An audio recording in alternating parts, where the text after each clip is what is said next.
پہلا کرنتھیوں اس کا 6 باب۔ کیا تم میں سے کسی کو یہ جرأت ہے کہ جب دوسرے کے ساتھ مقدمہ ہو تو فیصلہ کے لیے بے دینوں کے پاس جائے اور مقدسوں کے پاس نہ جائے؟ کیا تم نہیں جانتے کہ مقدس لوگ دنیا کا انصاف کریں گے؟ پس جب تم کو دنیا کا انصاف کرنا ہے تو کیا چھوٹے سے چھوٹے جھگڑوں کے بھی فصیل کرنے کے لائق نہیں؟ کیا تم نہیں جانتے کہ ہم فرشتوں کا انصاف کریں گے تو کیا ہم دنیاوی معاملے فصیل نہ کریں؟ پس اگر تم میں دنیاوی مقدمے ہوں تو کیا ان کو منصف کرو گے جو کلیسیا میں حقیر سمجھے جاتے ہیں؟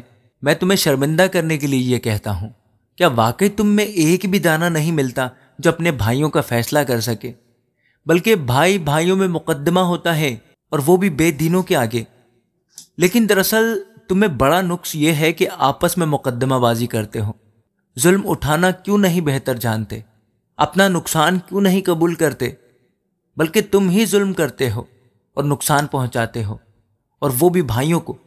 کیا تم نہیں جانتے کہ بدکار خدا کی بادشاہی کے وارث نہ ہوں گے؟ فریب نہ کھاؤ، نہ حرام کار خدا کی بادشاہی کے وارث ہوں گے، نہ بت پرست، نہ زناکار، نہ عیاش، نہ لونڈے باز، نہ چور، نہ لالچی، نہ شرابی، نہ گالیاں بکنے والے، نہ ظالم۔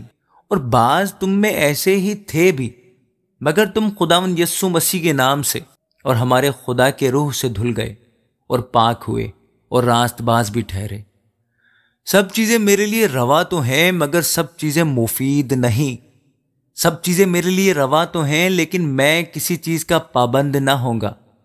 کھانے پیٹ کے لیے ہیں اور پیٹ کھانوں کے لیے، لیکن خدا اس کو اور ان کو نیست کرے گا، مگر بدن حرام کاری کے لیے نہیں بلکہ خداوند کے لیے ہے، اور خداوند بدن کے لیے۔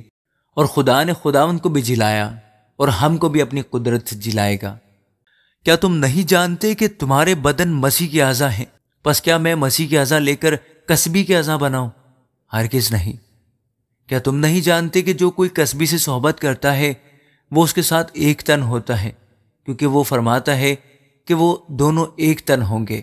اور جو خداوند کی صحبت میں رہتا ہے وہ اس کے ساتھ ایک روح ہوتا ہے۔ حرام کاری سے بھاگو۔ جتنے گناہ آدمی کرتا ہے وہ بدن سے باہر ہے، مگر حرام کار اپنے بدن کا بھی گنہگار ہے۔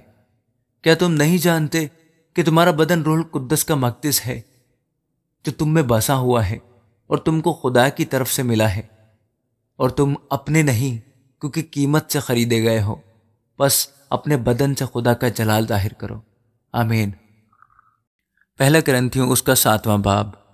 جو باتیں تم نے لکھی تھیں ان کی بابت یہ ہے، مرد کے لیے اچھا ہے کہ عورت کو نہ چھوئے، لیکن حرام کاری کے اندیشہ سے ہر مرد اپنی بیوی اور ہر عورت اپنا شوہر رکھے۔ شوہر بیوی کا حق ادا کرے اور ویسا ہی بیوی شوہر کا۔ بیوی اپنے بدن کی مختار نہیں بلکہ شوہر ہے، اسی طرح شوہر بھی اپنے بدن کا مختار نہیں بلکہ بیوی۔ تم ایک دوسرے سے جدا نہ رہو مگر تھوڑی مدت تک آپس کی رضامندی سے، تاکہ دعا کے واسطے فرصت ملے اور پھر اکٹھے ہو جاؤ۔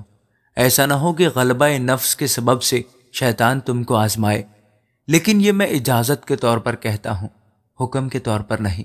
اور میں تو یہ چاہتا ہوں کہ جیسا میں ہوں ویسے ہی سب آدمی ہوں، لیکن ہر ایک کو خدا کی طرف سے خاص خاص توفیق ملی ہے، کسی کو کسی طرح کی، کسی کو کسی طرح کی۔ پس میں بے بیاہوں اور بیواؤں کے حق میں یہ کہتا ہوں کہ ان کے لیے ایسا ہی رہنا اچھا ہے جیسا میں ہوں، لیکن اگر ضبط نہ کر سکیں تو بیاہ کر لیں، کیونکہ بیاہ کرنا مست ہونے سے بہتر ہے۔ مگر جن کا بیاہ ہو گیا ہے ان کو میں نہیں بلکہ خداوند حکم دیتا ہے کہ بیوی اپنے شوہر سے جدا نہ ہو، اور اگر جدا ہو تو یا بے نکاح رہے یا اپنے شوہر سے پھر ملاپ کر لے، نہ شوہر بیوی کو چھوڑے۔ باقیوں سے میں ہی کہتا ہوں، نہ خداوند، اگر کسی بھائی کی بیوی با ایمان نہ ہو اور اس کے ساتھ رہنے کو راضی ہو تو وہ اس کو نہ چھوڑے۔ جس عورت کا شوہر با ایمان نہ ہو اور اس کے ساتھ رہنے کو راضی ہو تو وہ شوہر کو نہ چھوڑے، کیونکہ جو شوہر با ایمان نہیں وہ بیوی کے سبب سے پاک ٹھہرتا ہے، اور جو بیوی با ایمان نہیں وہ مسیحی شوہر کے باعث پاک ٹھہرتی ہے۔ ورنہ تمہارے فرزند ناپاک ہوتے مگر اب پاک ہیں۔ لیکن مرد جو با ایمان نہ ہو اگر وہ جدا ہو تو جدا ہونے دو، ایسی حالت میں کوئی بھائی یا بہن پابند نہیں، اور خدا نے ہم کو میل ملاپ کے لیے بلایا ہے، کیونکہ اے عورت تجھے کیا خبر ہے کہ شاید تو اپنے شوہر کو بچا لے، اور اے مرد تجھ کو کیا خبر ہے کہ شاید تو اپنی بیوی کو بچا لے۔ مگر جیسا خداوند نے ہر ایک کو حصہ دیا ہے اور جس طرح خدا نے ہر ایک کو بلایا ہے اسی طرح وہ چلے، اور میں سب کلیسیاؤں میں ایسا ہی مقرر کرتا ہوں، جو مختون بلایا گیا وہ نامختون نہ ہو جائے، جو نامختونی کی حالت میں بلایا گیا وہ مختون نہ ہو جائے۔ نہ ختنہ کوئی چیز ہے نہ نامختونی، بلکہ خدا کے حکموں پر چلنا ہی سب کچھ ہے۔ ہر شخص جس حالت میں بلایا گیا ہو اسی میں رہے۔ اگر تو غلامی کی حالت میں بلایا گیا تو فکر نہ کر، لیکن اگر تو آزاد ہو سکے تو اسی کو اختیار کر، کیونکہ جو شخص غلامی کی حالت میں خداوند میں بلایا گیا ہے وہ خداوند کا آزاد کیا ہوا ہے۔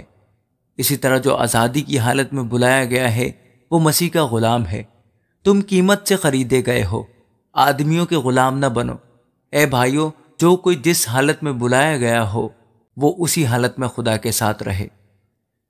کنواریوں کے حق میں میرے پاس خداوند کا کوئی حکم نہیں، لیکن دیانتدار ہونے کے لیے جیسا خداوند کی طرف سے مجھ پر رحم ہوا اس کے موافق اپنی رائے دیتا ہوں۔ پس موجودہ مصیبت کے خیال سے میری رائے میں آدمی کے لیے یہی بہتر ہے کہ جیسا ہے ویسا ہی رہے۔ اگر تیرے بیوی ہے تو اس سے جدا ہونے کی کوشش نہ کر، اور اگر تیرے بیوی نہیں ہے تو بیوی کی تلاش نہ کر، لیکن تو بیاہ کرے بھی تو گناہ نہیں۔ اگر کنواری بیاہی جائے تو گناہ نہیں، مگر ایسے لوگ جسمانی تکلیف پائیں گے۔ میں تمہیں بچانا چاہتا ہوں، مگر اے بھائیو میں یہ کہتا ہوں کہ وقت تنگ ہے، پس آگے کو چاہیے کہ بیوی والے ایسے ہوں کہ گویا ان کی بیویاں نہیں، اور رونے والے ایسے ہوں گویا نہیں روتے، اور خوشی کرنے والے ایسے ہوں گویا خوشی نہیں کرتے، اور خریدنے والے ایسے ہوں گویا مال نہیں رکھتے، اور دنیاوی کاروبار کرنے والے ایسے ہوں کہ دنیا ہی کے نہ ہو جائیں، کیونکہ دنیا کی شکل بدلتی جاتی ہے۔ پس میں یہ چاہتا ہوں کہ تم بے فکر رہو۔ بے بیاہ شخص خداوند کی فکر میں رہتا ہے کہ کس طرح خداوند کو راضی کرے، مگر بیاہ ہوا شخص دنیا کی فکر میں رہتا ہے کہ کس طرح اپنی بیوی کو راضی کرے۔ بیاہی اور بے بیاہی میں بھی فرق ہے۔ بے بیاہی خداوند کی فکر میں رہتی ہے تاکہ اس کا جسم اور روح دونوں پاک ہوں، مگر بیاہی ہوئی عورت دنیا کی فکر میں رہتی ہے کہ کس طرح اپنے شوہر کو راضی کرے۔ یہ تمہارے فائدے کے لیے کہتا ہوں، نہ کہ تمہیں پھنسانے کے لیے، بلکہ اس لیے کہ جو زیبا ہے وہی عمل میں آئے، اور تم خداوند کی خدمت میں بے وسوسہ مشغول رہو۔ اور اگر کوئی یہ سمجھے کہ میں اپنی اس کنواری لڑکی کی حق تلفی کرتا ہوں جس کی جوانی ڈھل چکی ہے اور ضرورت بھی معلوم ہو، تو اختیار ہے، اس میں گناہ نہیں، وہ اس کا بیاہ ہونے دے۔ مگر جو اپنے دل میں پختہ ہو اور اس کی کچھ ضرورت نہ ہو، بلکہ اپنے ارادہ کے انجام دینے پر قادر ہو اور دل میں قصد کر لیا ہو کہ میں اپنی لڑکی بے نکاح رکھوں گا، وہ اچھا کرتا ہے۔ پس جو اپنی کنواری لڑکیوں کو بیاہ دیتا ہے وہ اچھا کرتا ہے، اور جو نہیں بیاہتا وہ اور بھی اچھا کرتا ہے۔ جب تک کہ عورت کا شوہر جیتا ہے وہ اس کی پابند ہے، پس جب اس کا شوہر مر جائے تو جس سے چاہے بیاہ کر سکتی ہے، مگر صرف خداوند میں۔ لیکن جیسی ہے اگر ویسی رہے تو میری رائے میں زیادہ خوش نصیب ہے، اور میں سمجھتا ہوں کہ خدا کا روح مجھ میں بھی ہے۔ آمین۔ پہلا کرنتھیوں 8واں باب۔ اب بتوں کی قربانی کی بابت یہ ہے، ہم جانتے ہیں کہ ہم سب علم رکھتے ہیں۔ علم غرور پیدا کرتا ہے، لیکن محبت ترقی کا باعث ہے۔ اگر کوئی گمان کرے کہ میں کچھ جانتا ہوں تو جیسا جاننا چاہیے ویسا اب تک نہیں جانتا، لیکن جو کوئی خدا سے محبت رکھتا ہے اس کو خدا پہچانتا ہے۔ پس بتوں کی قربانیوں کے گوشت کھانے کی نسبت ہم جانتے ہیں کہ بت دنیا میں کوئی چیز نہیں، اور سوا ایک کے اور کوئی خدا نہیں۔ اگرچہ آسمان و زمین میں بہت سے خدا کہلاتے ہیں، چنانچہ بہتیرے خدا اور بہتیرے خداوند ہیں، لیکن ہمارے نزدیک تو ایک ہی خدا ہے، یعنی باپ، جس کی طرف سے سب چیزیں ہیں اور ہم اسی کے لیے ہیں۔ ایک ہی خداوند ہے، یعنی خداوند یسوع مسیح، جس کے وسیلہ سے سب چیزیں موجود ہوئیں اور ہم بھی اسی کے وسیلہ سے ہیں۔